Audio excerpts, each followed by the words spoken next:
Hello అండి, welcome back to my channel. Karthika మాసం start అయిపోయింది కదండి. కార్తీక మాసంలో ఈరోజు మొదటి రోజు 30 అధ్యాయాలు కార్తీక పురాణం.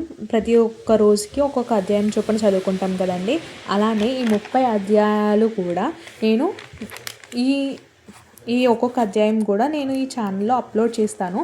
ఎవరికైనా ఇంట్రెస్టెడ్ ఉంటే, ఎవరైనా చదువుకోలేని వాళ్ళు కానీ చదువుకోవడానికి టైం లేని వాళ్ళు కూడా, అలాంటి వాళ్ళు ఎవరైనా కూడా ఈ ఛానల్ ద్వారా మీరు వినొచ్చు. So please do like, share and subscribe to our channel. ఈరోజు కార్తీక పురాణంలో మొదటవ అధ్యాయం చెప్పుకుందాము. కార్తీక పురాణం 1వ అధ్యాయం.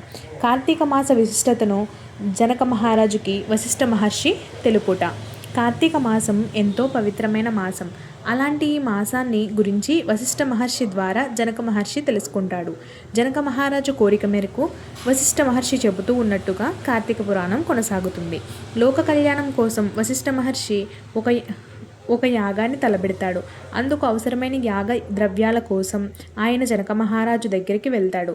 ఆయనను సాదరంగా ఆహ్వానించిన జనక మహారాజు విషయం ఏమిటని ఎంతో వినయంగా అడుగుతాడు. తాను వచ్చిన పనిని గురించి వశిష్ఠ మహర్షి ఆయనకు వివరంగా చెబుతాడు. వశిష్ఠ మహర్షి కోరినవి ఏర్పాటు చేయడానికి జనక మహారాజు ఆనందంగా అంగీకరిస్తాడు. వశిష్ఠుడు తమ ప్రాంగణంలో అడుగుపెట్టడమే పెద్ద విశేషమని సంతోషాన్ని వ్యక్తం చేస్తాడు. ఒక విషయంలో తనకి గల సందేహాలను తొలగించవలసిందిగా మనవి చేస్తాడు.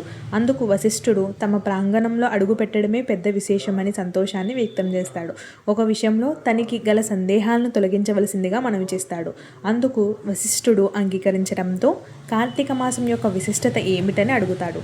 మాసాలలో కార్తీక మాసం ఇందువలన ప్రత్యేకమైనదనే విషయాన్ని తెలుపవలసిందిగా కోరుతాడు.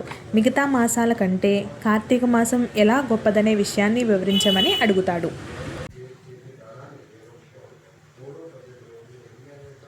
మాసాలలో కార్తీక మాసం ఎందువలన ప్రత్యేకమైనదనే విషయాన్ని తెలుపవలసిందిగా కోరుతాడు.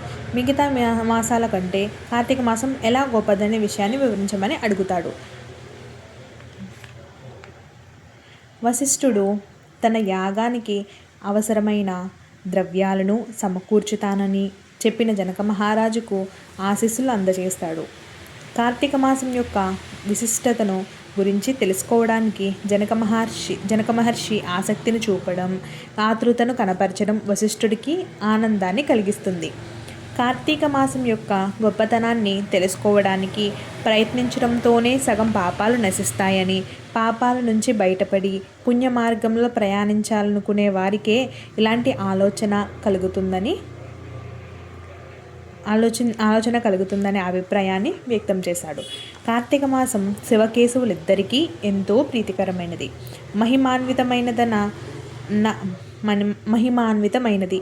ఈ మాసంలో సూర్యోదయానికి ముందుగానే నిద్రలేవడం, నదీ స్నానం చేయడం, ఇటు శివుడిని అటు విష్ణుమూర్తిని అంకిత భావంతో పూజించడం, ఉపవాస దీక్షను చేపట్టి కార్తీక వ్రతాన్ని ఆచరించడం అనేక ఫలితాలను అందిస్తుంది. కార్తీక మాసంలో ప్రతి సోమవారం ఎంతో విశిష్టమైనది. సోమవార వ్రతం ఎంతో విశిష్టమైనది. సోమవార వ్రతం ఎంతో శక్తివంతమైనది. కార్తీక సోమవారం రోజున ఉపవాస దీక్షను చేపట్టి శివారాధన చేయడం వలన విశిష్టమైన ఫలితం లభిస్తుంది అందుకు ఉదాహరణగా వశిష్ఠుడు ఒక కథను చెప్పడం మొదలుపెట్టాడు. ఇది శ్రీ స్కాంద పురాణాంతర్గత కార్తీక మహత్య మందలి 1వ అధ్యాయం సంపూర్ణం. ఇదండి కార్తీక మాసంలో 1వ అధ్యాయం. మళ్ళీ రేపు 2వ అధ్యాయంతో మళ్ళీ మేము ముందుంటాను. అంతవరకు please do like, share and subscribe to our channel.